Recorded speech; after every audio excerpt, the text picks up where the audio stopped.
Ilu maka ikwe ekene.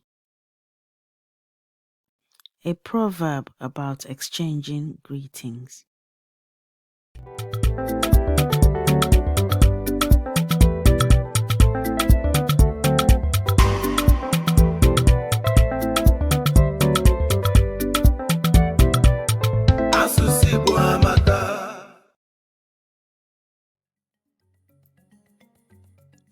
This is Yvonne from Learn Igbo Now Challenge, and in this video we're going to learn a proverb about exchanging greetings.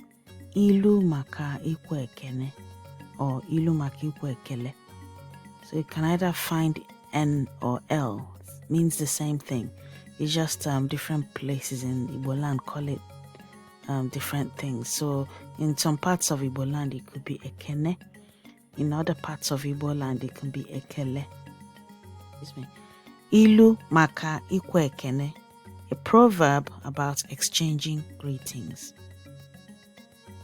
So the 5 main words we're going to encounter in this lesson are ikwe ekele, to exchange greetings; ihu, face; isa, to brighten; onye ọzọ, another person; idozi okwu, to make up, to clear up, or to clear up a misunderstanding. Ready? Let's begin. Ka anyị bido. The proverb goes like this. Ọ na-abụ ekwe ekele, ihu asa. Ọ na-abụ ekwe ekele, ihu asa. It is when greetings are exchanged that faces can brighten.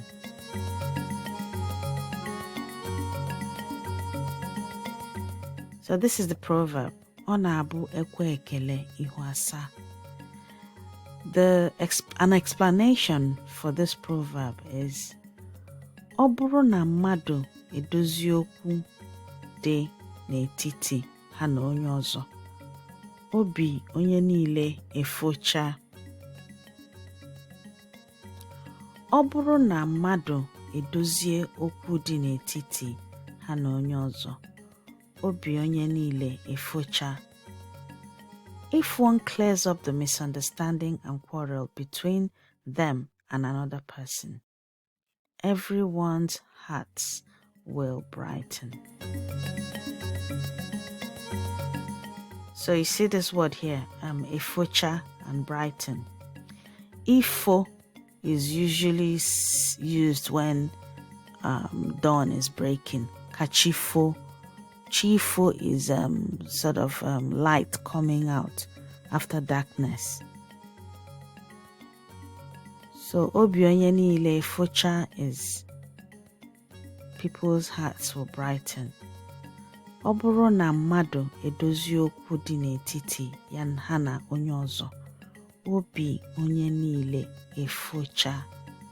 If one clears up the misunderstanding and quarrel between them and another person, everyone's hearts will brighten. So the proverb again. Ọ na-abụ ekwe ekele, ihu asa. It is when greetings are exchanged that faces can brighten.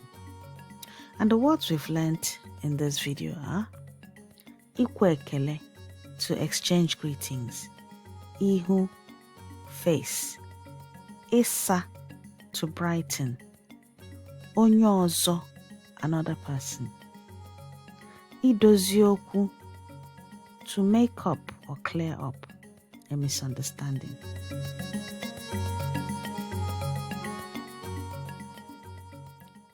Remember that practice makes perfect. So the more you expose yourself to Igbo speaking and Igbo learning, the more you become fluent. That's it for now. Komesia. See you soon.